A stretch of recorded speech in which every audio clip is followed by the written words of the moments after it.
Comienza Partida Doble, el programa de ciencias económicas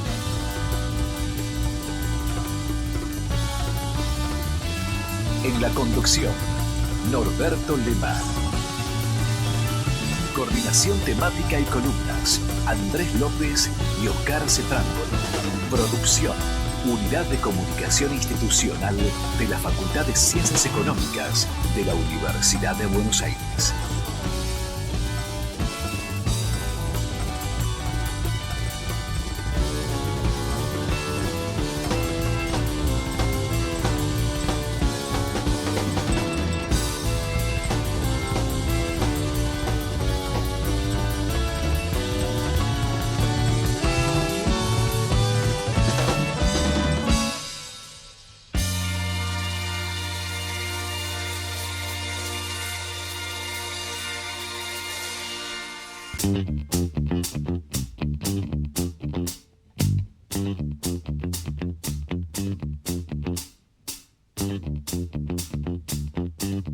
Arrancamos este nuevo formato de partida doble.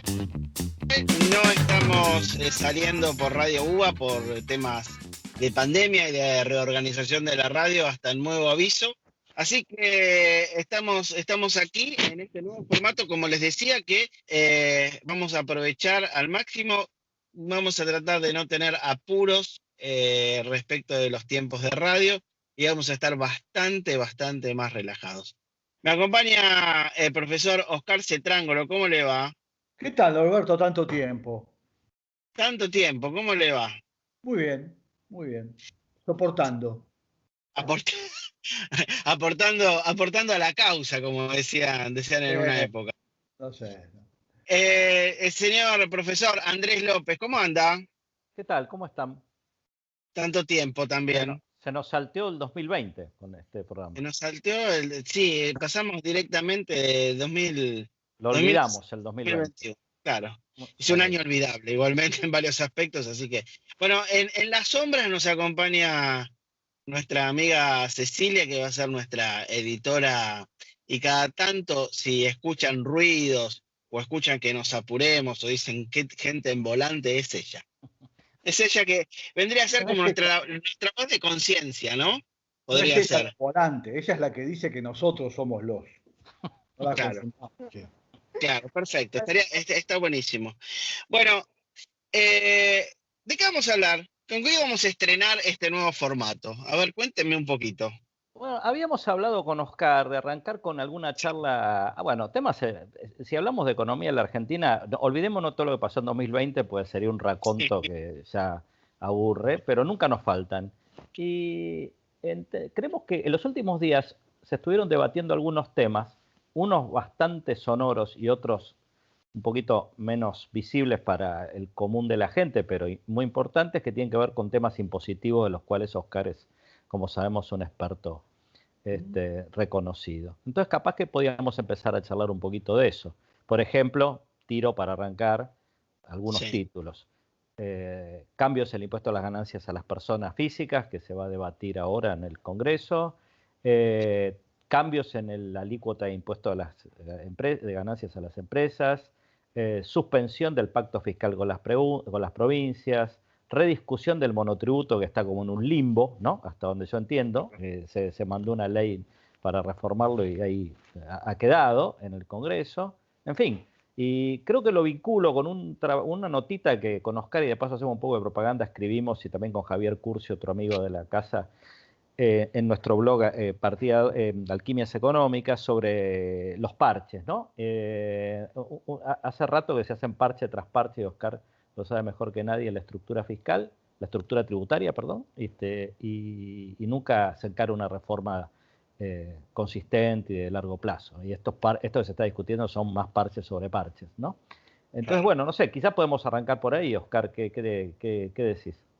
Y yo creo que hoy, en donde la discusión está como puesta en una situación en donde el ministro está en Washington tratando de acordar con el fondo o de no acordar con el fondo, quién sabe qué es lo que está pasando por ahí, siempre está esta idea de si hay o no existe o no un plan, ¿no es cierto?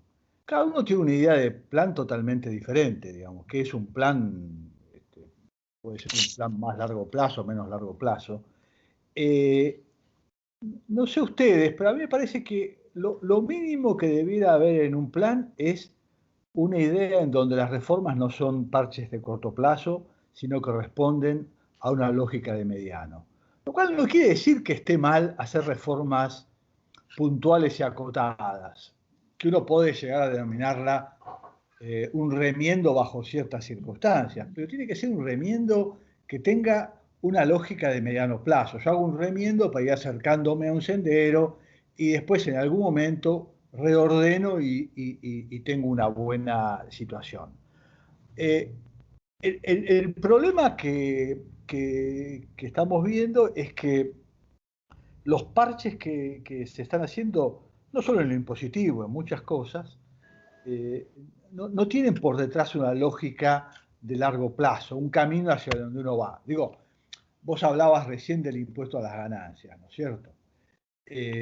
Bueno, uno se imagina que en un país moderno el impuesto a las rentas es como la parte troncal de un sistema tributario que intenta dar solvencia al Estado y redistribuir ingresos, ¿no es cierto? En un país en donde el sector público está con un enorme déficit y los problemas distributivos son enormes. Tenemos más de la mitad de los chicos viviendo en hogares pobres.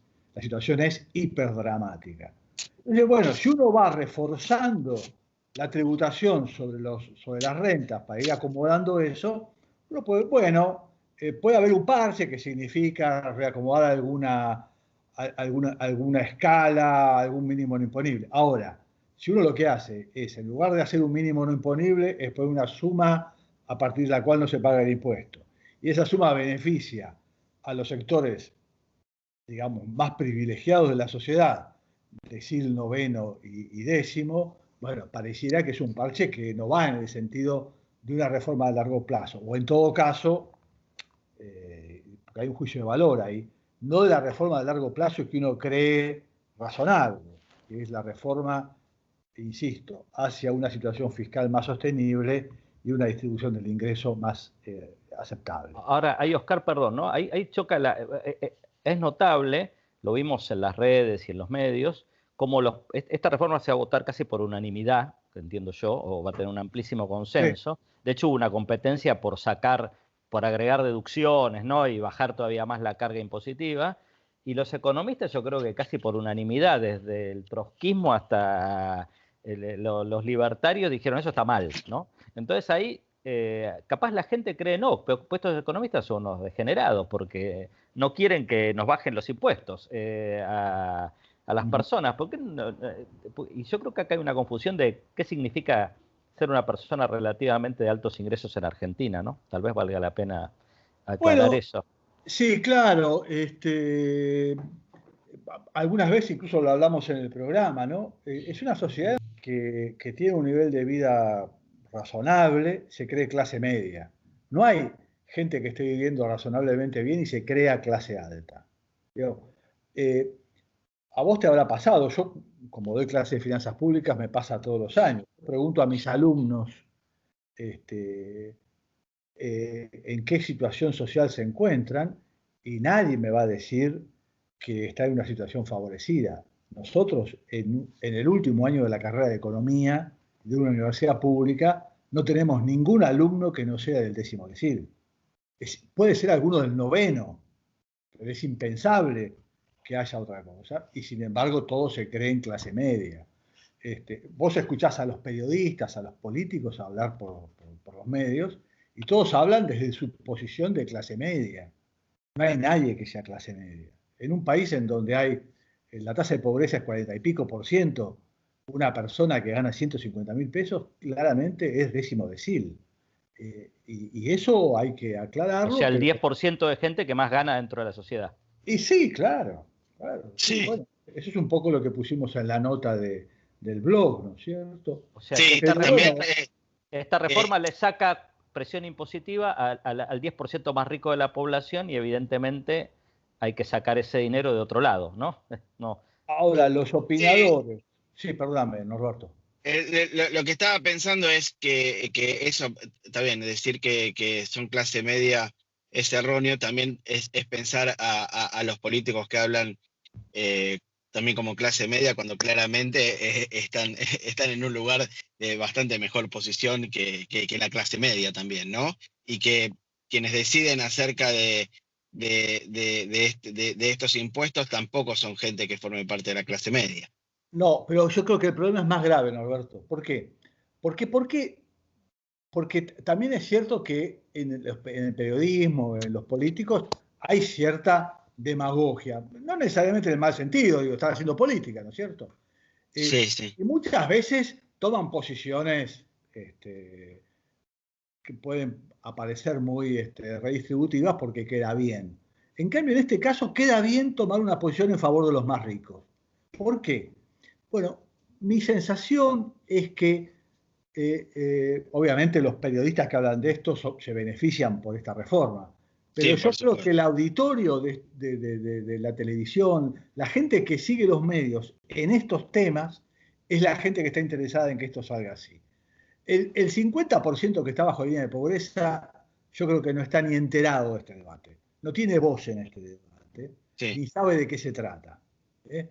Entonces, la gente que tiene más preparación, que está más al tanto de la cuestión que se discute cuando discutimos algo tributario, esta reforma le conviene. Y obviamente, si le conviene, además, tenés alguien que dice esto beneficia a toda la sociedad porque estamos eliminando el impuesto a los salarios, bueno, es una bandera política fantástica que es falsa, pero que te da Sí, voz. obvio. Entonces, yo creo que ahí hay un lío bastante complejo, ¿no es cierto? ¿Cuál es hoy, como para que la gente no recuerde, cuál es hoy, quiénes al día de hoy tributan ganancias? ¿A partir de qué sueldos o a partir de qué Bueno, ganancias se el tributa? mínimo no imponible si hubiera tenido, porque ojo, acá hay inflación, con lo cual tampoco podés decir no hay que ajustar el mínimo no imponible, ¿no es cierto? Lo que pasa es que lo que hay que hacer es ajustar el mínimo no imponible y las escalas por la inflación. Entonces vos podés discutir si el índice de inflación es el índice de precio al consumidor, el RIPTE, qué sé yo, elegir el que quiera, como Sí, fue la discusión. sí, sí, sí. En este caso, con la ley vigente, establecía el ajuste por el RIPTE.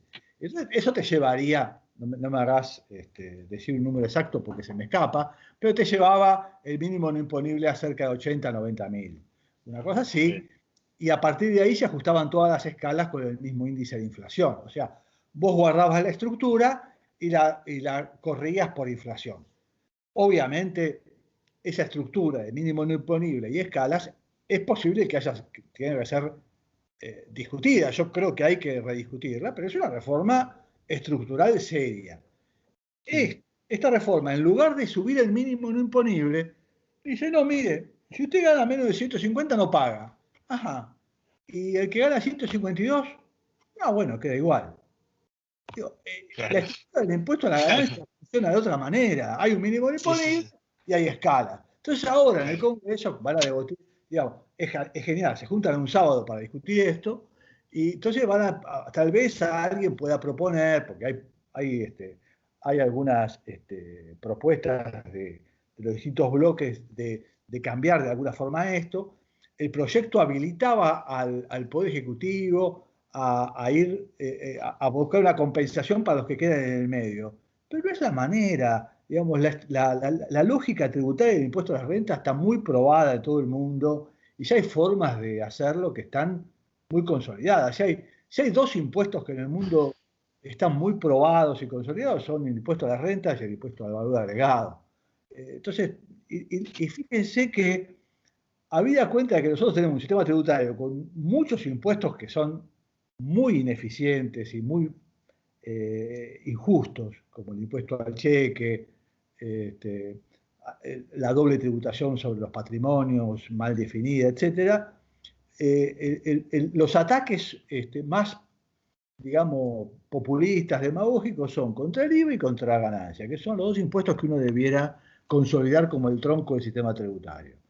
Y no sé, yo creo que hay poca voluntad por tener una planificación de mediano plazo hacia dónde quiere ir la sociedad y, por supuesto, el sistema tributario, ¿no? Si eso queda así, corregime, Oscar, si yo gano 151.000 pesos, voy a mi jefe y le digo, pagame 149, ¿no? Oh, Digamos, porque claro. así me ahorro el Sí, impuesto, ¿no? o si no, les va a pasar lo que sucedió con Toyota, no sé si lo escucharon hace un par de meses, que tenían que trabajar el feriado porque estaban atrasados con la producción por la demanda y no fue a trabajar nadie porque si trabajaban el feriado tributaban. Entonces Claro. prefirieron no ir a trabajar y no hacer horas extras. Bueno, pero esto no es un problema nuevo, Norberto. En los sistemas, en la discusión tributaria del mundo, de Argentina, de América Latina, es algo que está resuelto hace décadas. Me parece que hay buena parte de ignorancia. Bueno, algo parecido pasa con el monotributo. El monotributo, uno puede defenderlo, ¿no? Porque es una idea de salvataje para aquel que es informal y no logra tener una posición tributaria sólida como para contribuir todos los impuestos. Ahora, el problema que tiene el monotributo desde hace muchos años, desde su origen, pero desde hace mucho que se viene discutiendo, es que si uno está sobre la última categoría, no tiene que rechazar el trabajo adicional que lo lleva de monotributo a responsable inscripto. ¿Por qué? Porque empieza a tributar IVA. Y no IVA sobre el margen, IVA sobre el stock. O sea, si vos aceptás un trabajo que te ponga un peso por afuera del monotributo, no solo vas a tener que pagar ganancias, sino que vas a tener que pagar el 21% sobre todos los trabajos sobre los cuales no pagabas antes. Disparate. Esto hace mucho tiempo que se viene discutiendo y no se resuelve. Entonces, no sé, el desánimo viene un poco por eso, y alguna vez cuando escribíamos con Andrés esa nota que hacía mención sobre que nosotros llamábamos, ¿te acordás? Los buñuelos fríos, porque hay un cuento de Cortázar en donde él entendía que los buñuelos fríos son la recaída total, en palabras de él, y que una forma de levantarse era evitar pequeñas cosas que a uno lo llevaran para abajo. Por ejemplo, dejar de comer buñuelos fríos. Y si uno iba empezando por evitar las pequeñas cosas que te tiran para atrás, a lo mejor algún día salís para adelante, ¿no es cierto? Claro, Nosotros pareciera que comemos buñuelos fríos todos los días, ¿no? Sí, sí, lamentablemente. Sí, Andrés. No, dale, Norberto, dale. No. A mí me interesaba pensar, tengo mucha gente cercana que ha pasado por esto que vos comentabas, Oscar, de estar en el límite del monotributo y tener que pasarse a responsable inscripto y ver cómo hacía para tributar de otra manera para no caer como responsable inscripto, porque la cantidad de dinero que empezaba a ganar como responsable inscripto era muchísimo menor que como monotributista. O sea, se da esta paradoja, ¿no? Que como monotributista empezás llegás a un límite que ganás dinero y cuando pasaste a ser responsable inscripto, tu ganancia bajó casi un 40%. Es rarísimo, ¿no? Claro. Pero es así. Claro. Nosotros trabajamos mucho el tema del monotributo con un economista que lamentablemente se nos fue hace unos días, que es Gómez Sabaini, que incluso vino al programa varias veces, ¿no es cierto? Y lo pensábamos el monotributo como un puente hacia la formalidad. La idea es que uno ayuda al informal y le arma un puente para ser formal. Ahora, cuando el salto es tan grande y es tan poco conveniente pasar a la formalidad, eso no es un puente, ¿no es cierto? El puente está quebrado. El puente está quebrado, uno se queda siempre del lado de la informalidad porque el paso a la formalidad es muy costoso. Entonces el sistema no te ayuda a formalizarte. A decir verdad, yo por noticias que tuve, conversaciones, yo sé que este gobierno estaba tratando de armar una reforma que tratara de resolver este problema con el monotributo. La verdad que soy injusto si te digo cómo está eso, no lo sé, pero yo sé que había una preocupación. Y las últimas reformas, por ejemplo, los últimos parches que hubo sobre el monotributo que se anunciaron a fin de año pasado, eran parches, pero que iban en la dirección de ir solucionando el problema estructural. Vamos a ver cómo sigue eso. Digo eso porque es un ejemplo de que no todo es negro, como siempre, hay claroscuros, ¿no es cierto? y hay cosas que de repente pueden valer la pena. Pero lo cierto es que hoy, como está la situación, sí, el monotributo te encierra en la informalidad. Y con los problemas que tiene eso, vos lo ves desde el punto de vista del contribuyente. Desde el punto de vista del Estado es terrible, porque vos al monotributista le reconoces un aporte al sistema jubilatorio y los aportes al sistema jubilatorio que hace un monotributista no representan nada. Digamos, vos necesitas 3 aportantes por cada jubilado para pagar una jubilación muy razonable, entre 2 y 3, pero en el caso del monotributista necesitas cerca de 17 aportantes para financiar una mínima. Vos deberías tener 17 trabajando por cada jubilado para poder hacer sostenible el sistema. Entonces, bueno, y después tenemos los problemas con los sindicatos, porque el monotributista también puede tener acceso al sistema de salud, pero la cuota que paga para tener una obra social es bastante menor al costo del plan que la obra social tiene que dar, con lo cual hay lo que se llama una selección adversa, un malestar en las obras sociales que no quieren aceptar monotributistas, claro. Sí. Bien. Andrés. No, también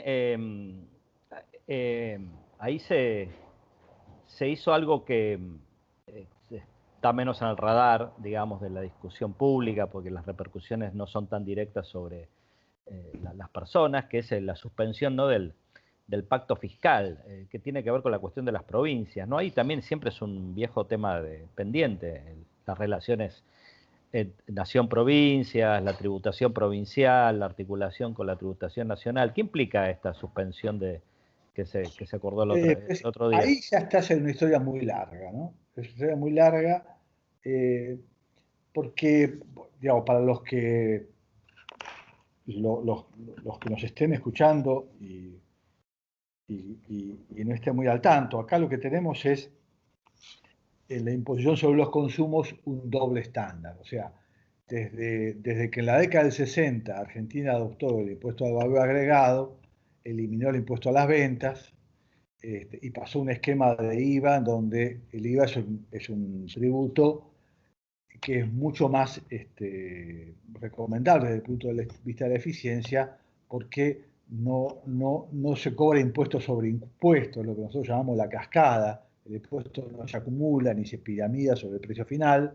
Eso hace que no se discrimine entre una cadena con pequeños productores y una cadena concentrada, porque en los dos casos la idea de crédito y de poder descontar el crédito sobre las compras de insumos hace que el impacto final sea el mismo si hay muchas o pocas transacciones en el medio de la cadena. Dígame si está claro. Sí, clarísimo. El IVA resolvió eso, y no solo eso, sino que además permite no exportar el impuesto, porque el impuesto se devuelve en la aduana a aquel que exporta, lo cual mejora mucho la competitividad para exportar al exterior. Si bien se eliminó el impuesto a las ventas en la nación, quedó un impuesto en cascada en manos de los gobiernos provinciales. Recordemos que en nuestra Constitución el impuesto a las ventas, los impuestos así llamados indirectos, son de potestad compartida. Los puede cobrar tanto la nación como las provincias y algunos municipios. Entonces, como eso es así, las provincias siguieron cobrando este impuesto que se llama ingresos brutos. En la década del 90 hubo un intento por eliminar el impuesto a los ingresos brutos o por reducir el impacto, y la verdad que fue el intento, si bien estaba bien intencionado, generó un problema mayúsculo. ¿Por qué? Porque cada jurisdicción avanzó de manera diferente. Entonces, un tributo que tenía cierta ineficiencia, pero totalmente controlada, mensurable y acotada, pasó a ser un impuesto en donde la diferencia entre jurisdicciones empezó a ser muy enorme, muy grande, empezó a haber problemas entre las jurisdicciones y el esquema se desmadró totalmente. Desde el 2000 que se estaba tratando de armonizar, la verdad que en las discusiones con las provincias para armonizar el impuesto y hacerlo de menor impacto nocivo y como decía, armonizado entre las provincias, fracasó siempre porque siempre hay una provincia que necesita los recursos o que toma la iniciativa. En un país tan federal es muy difícil coordinar eso. La forma de coordinarlo es cuando se hace algún pacto nación-provincias, hay un intercambio de obligaciones y entre las cuestiones que cede uno o cede el otro, las provincias en general ceden, a pedido de la nación, alguna potestad sobre los ingresos brutos que le permite armonizarlo. Va pasando, digamos, después de la crisis del 2001, el pacto con las provincias trató de ordenar un poco eso, pero en los últimos 10, 15 años las necesidades fiscales de las provincias fueron muy grandes y ahí hubo un desajuste muy fuerte y hay provincias que empezaron a cobrar alícuotas exorbitantes sobre ingresos brutos y aumentó mucho la cascada con efectos muy nocivos sobre algunas cadenas productivas. Hace unos años se firmó un acuerdo para limitar eso. Recuerden que hubo, ahí las provincias estuvieron beneficiadas por el fallo de la Corte, por la devolución de la detracción que había para el sistema previsional, etcétera. Y en medio de eso se había armado un acuerdo en donde se recomponía ese cronograma para ir reduciendo la carga. Como suele pasar cuando hay una crisis, ese tipo de obligaciones se van relajando y el pacto ese está suspendido. Es una pena, pero tal vez una pena previsible, porque en momentos de crisis fiscal eso suele pasar. Y sí, es un impuesto que habría que, digamos, muchos dicen eliminarlo. Yo creo que prácticamente es imposible pensar en el corto plazo eliminarlo. Claramente hay un problema de qué plazo se propone hacerlo y cómo se hace. ¿Por qué? Porque cuando uno estaba hablando en la década de los 90 de ingresos brutos era la mitad de los recursos provinciales propios. Hoy son cerca del 90%, 80%. ¿Por qué?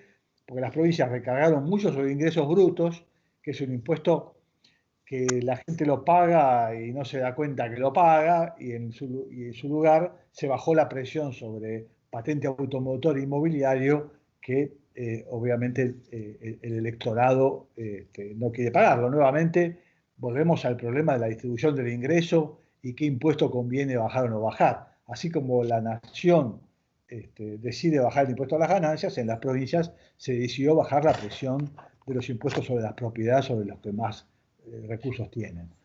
Oscar, te hago una pregunta, porque parecería que hay una falta de, ¿cómo decirte?, de coordinación entre lo que son algunas provincias, algunos municipios, respecto de cuál es la lógica de cobrar ingresos brutos. Yo creo que esto lo comenté en uno de los programas, que sucedía, por ejemplo, una empresa que tiene una fábrica en González Catán, tiene una sede en Buenos Aires, la sede de la empresa está en Buenos Aires, y tiene una oficina en Munro. Los tres municipios, inclusive la Ciudad Autónoma de Buenos Aires, le quieren cobrar ingresos brutos a la misma empresa que produce en un lugar, y eso es una falta de coordinación tremenda donde se la carga impositivamente sobre la misma venta. O sea, la misma venta, que en este caso sería un vehículo, tiene 3 impuestos de ingresos brutos, de 3 localidades diferentes. Sí, ahí hay muchísimo reclamo, hay estudios de abogados especializados en los reclamos sobre ingresos brutos, hay un trabajo ahí en la Comisión Arbitral y la Comisión Federal de Impuestos donde se discuten este tipo de cuestiones, pero sí, claramente ahí no hay avances claros y como nosotros vivimos saltando de emergencia en emergencia, siempre hay una excusa para modificar. Con lo cual, lo que vos me estás diciendo completa la visión en este sentido. No es solamente tener una visión de mediano plazo hacia dónde vos querés ir, sino además cómo vas a implementar esas medidas. Porque vos podés decir, tenés muy buenas intenciones, decir vamos a armonizarlo, pero si después cada jurisdicción hace una cosa diferente y no hay un lugar donde se pueda arbitrar los diferentes, y bueno, ahí tenés otro problema. En la Argentina padecemos las dos cosas. Lo cierto es que con lo que se pensaba alguna vez, que era aumentar la alícuota del IVA para compensar ingresos brutos, con una alícuota del IVA en 21 es imposible, porque vos tendrías que llevar hoy para eliminar el ingreso bruto tendrías que llevar el IVA a cerca del 30%. Y además después tener los problemas de cómo se reparte entre las provincias, que es otro problema complicado de nuestro país. Señores, creo que ya estamos, ¿no? Sobre el tiempo. Estamos en horario. Y, pasó más rápido de lo que imaginábamos, ¿eh? Me acabo de dar cuenta. Es que la gente cuando empieza a pagar impuestos la pasa tan bien. Sí. No, podremos hacer algún día un programa que no hablemos de cosas que están mal. Eso sería pero no sería sobre economía, ¿no? Tenemos que o podemos invitarlo a Fernando Lorenzo.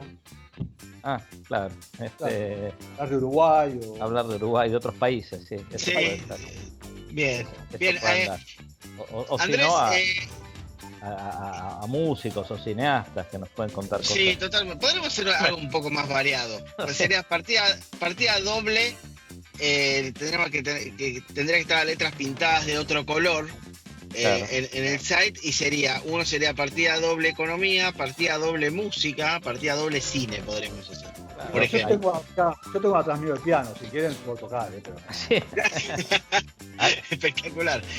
Andrés, contame cómo se va. Vamos a hablar de cosas divertidas y lindas. Contame cómo se va a dirimir ahora nuestro gusto casi sibarita por la música en partida doble. Vamos a tener nueva playlist, va a estar la playlist clásica nuestra, contame. No, tenemos la playlist donde están todos los temas que pasamos en partida doble durante los años previos que salimos por la radio, y ahora vamos a armar una partida doble 2021 versión ciberespacio, con los temas que vamos a proponer. Ahora por ahora es sorpresa. Ya después cuando subimos el programa anunciamos qué música vamos a pasar. Ya Taxman lo usamos muchas veces, ¿no? Digamos, Taxman está muy gastado. El tema clavado para un día, para esta charla, pero hay otros, ¿no? Que podemos... Sí, o podemos pasar alguna versión rara de Taxman. Yo tengo una versión rara de Taxman, pero podríamos, después vemos. Déjame adivinar, ¿es de Phil Collins? No es de Phil Collins. Es de Tom Petty and the Heartbreakers. Sí, claro. No está mal. Tom Petty, ¿con quién formaron The Traveling Wilburys, ¿no? Digamos, con Harrison, ¿no? Digo, y compañía. Claro, exactamente. El tema que tenía yo para proponer era una versión en vivo de Taxman tocada en el Concert for George, que fue donde Tom Petty and the Heartbreakers tocaron ahí temas de Beatles y de Harrison. Así que bueno, es una propuesta de varias que pueden haber. Así que bueno, vamos a tener música. Ahora también. Tenemos la ventaja de que podemos proponer más de 3 temas, que era lo que teníamos recién. Vamos a proponer, ¿no? Eso está buenísimo también, podemos proponer mucha música. Claro, así que se nos pasó rapidísimo esto, se nos pasó muy rápido.